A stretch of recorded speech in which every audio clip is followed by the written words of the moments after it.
The streets were alive with movement. People rushed past, their coats pulled tight against the cold evening air. Warm lights glowed from the small restaurants and food stalls lining the sidewalk. The smell of grilled meat and fresh bread filled the air, making it impossible to ignore the hunger it stirred. A small boy stood near a food cart, his hands buried in his worn-out pockets. His clothes were too thin for the weather, patches barely holding the fabric together. He shivered slightly, but kept his eyes fixed on the steaming food in front of him. People moved around him, barely noticing his presence. He didn't move forward. He didn't call out. He just stood there, staring at the food as if trying to convince himself that looking would be enough to satisfy his hunger. But the pain in his empty stomach told him otherwise. The boy took a shaky breath and pulled his small, cold hands from his pockets. In his palm, a few worn-out coins rested, barely enough for anything. He counted them carefully, whispering the numbers under his breath. His fingers trembled, not just from the cold but from uncertainty. He looked up at the food vendor, then back at his coins. His throat felt dry. He had done this before, stood outside, hoping that maybe, just maybe, today he would have enough. A man ahead of him ordered a large portion of food, paid quickly, and walked away, the warm meal wrapped in paper. The smell hit the boy's nose, making his stomach twist in pain. He clenched his fingers around the coins, his heart sinking. The vendor glanced at him, impatient. "You buying or not, kid?" The boy flinched at the sharp tone, his mouth open but no words came out. He looked down again, counting his coins one more time, as if hoping that by some miracle, they had multiplied. But nothing changed.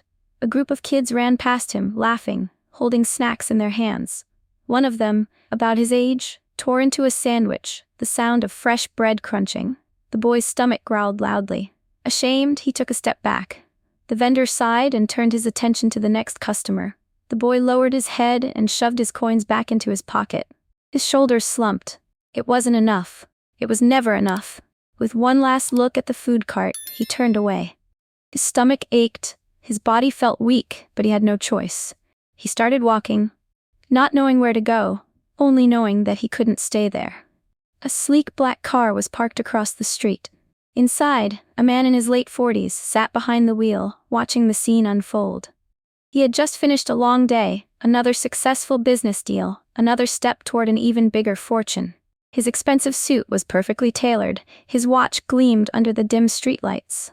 He had everything a person could want: wealth, power, comfort. Yet, something about the small boy outside the food stall caught his attention. At first, he hadn't paid much mind, just another kid on the street. But then he noticed the hesitation, the nervous way the boy counted his coins, the quiet sigh when he realized he didn't have enough. The man watched as the boy took a step back, defeated. His shoulders slumped, and his head hung low. For a moment the man just sat there, fingers tapping lightly against the steering wheel. He had seen things like this before: hungry kids, struggling families, people barely getting by. It was part of life. But this time, something felt different. He glanced at his watch, knowing he had somewhere to be. A dinner meeting, important clients waiting. And yet, he didn't start the engine. Instead, he kept watching as the boy walked away, small and fragile against the busy world around him. The man exhaled slowly. Then, without fully understanding why, he reached for the door handle. The rich man stepped out of his car, the cold air hitting his face as he adjusted his coat. His polished shoes tapped against the pavement as he walked toward the food stall. The boy had already turned a corner, disappearing into the crowd. But the man didn't follow him.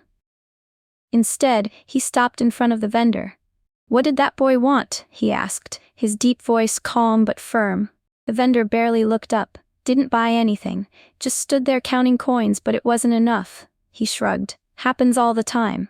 The man glanced in the direction the boy had gone, then back at the stall. He scanned the menu. "Give me the best meal you've got," he said, "and wrap it up." The vendor, now paying full attention, blinked. "For you?" "No," the man replied. "For that boy." The vendor hesitated but nodded, quickly preparing the order. Within moments, a warm, freshly wrapped meal was placed in the man's hands. He turned, scanning the street, searching for the small figure he had seen moments ago. The boy was nowhere in sight. The man frowned. He had acted on impulse, not thinking beyond this point. But now, standing there with the food in his hands, he knew one thing for sure. He wasn't leaving until he found that boy. The boy sat on a low step in a quiet alley, away from the crowd. His knees were pulled to his chest, arms wrapped around them. His stomach ached, but he had learned to ignore it. Hunger wasn't new to him. He rested his head against the cold brick wall, exhaling slowly. The night felt colder than usual. His thin clothes barely kept the chill away. He closed his eyes for a moment, trying to block out the sounds of the city. Footsteps approached. Slow, steady. The boy tensed. He had learned not to trust strangers. He kept his head down, hoping whoever it was would just walk past, but the footsteps stopped right in front of him. "Here," a voice said. The boy hesitated, then slowly lifted his head. Standing before him was the well-dressed man from earlier. In his hands, a warm package of food. The boy's eyes widened. He blinked, as if making sure he wasn't imagining it. His lips parted, but no words came out. "Take it," the man said, his tone softer now. The boy hesitated, then slowly reached out. His fingers brushed against the warm paper. The heat seeped into his frozen hands. He swallowed hard, gripping the food tightly. "Eat," the man said. The boy nodded quickly and unwrapped the meal. The smell hit him instantly, rich, warm, comforting. He took a small bite, then another, faster this time. Tears stung his eyes, but he kept eating. For the first time in a long while, his stomach felt full. The man watched silently, a small smile on his face. The scene didn't go unnoticed. A few people nearby had stopped to watch. A woman walking past slowed her steps, glancing at the well-dressed man and the small boy eating hungrily. Her brows lifted in surprise. She had seen rich men in suits before, but they never stopped for kids like him. A young couple sitting at a nearby cafe whispered to each other. The girl nudged her boyfriend, pointing subtly. "Look at that," she murmured. "I didn't expect that from a man like him." The food vendor, who had been busy serving customers, finally noticed. He paused, wiping his hands on his apron, watching as the boy devoured the food. His expression softened. An older man nearby shook his head in disbelief. "People with money don't usually care," he muttered to himself. "That's rare to see." Someone standing across the street pulled out their phone. A quick photo. Just a simple moment. A businessman, a hungry boy, an unexpected act of kindness. They didn't know if it would matter, but something about it felt important. The rich man ignored the attention. He wasn't doing this for an audience. The boy, too focused on his meal, didn't notice the stares. For him, this wasn't about shock or generosity. This was about survival. The whispers continued, but the man and the boy remained in their own world. Nothing else mattered. The boy slowed down as he finished the last bite of his meal. He licked his fingers, savoring every bit of warmth left from the food. For the first time in days, he felt full. The man sat down on the bench beside him, his suit contrasting sharply with the worn-out steps the boy had been sitting on. He didn't say anything at first, just watched the busy street ahead. The boy glanced at him, hesitant. "Why did you do that?" he finally asked, his voice quiet. The man looked at him. "Because you were hungry." The boy frowned slightly, as if the answer didn't quite make sense to him. He was used to being ignored, overlooked. People saw him every day, but no one ever stopped. "What's your name?" the man asked. The boy hesitated, then answered, "Tommy." The man nodded. "Tommy, where do you live?" The boy looked down, playing with the edge of his worn-out sleeve. "With my grandma, but she's sick. I try to get food for both of us, but it's hard." The man's face remained calm, but something shifted in his eyes. Tommy looked up. "I don't ask for money," he said quickly. "I try to do small jobs when I can, but some days I don't get anything." The man leaned back slightly, thinking. Tommy lowered his head. "I just don't want my grandma to be hungry."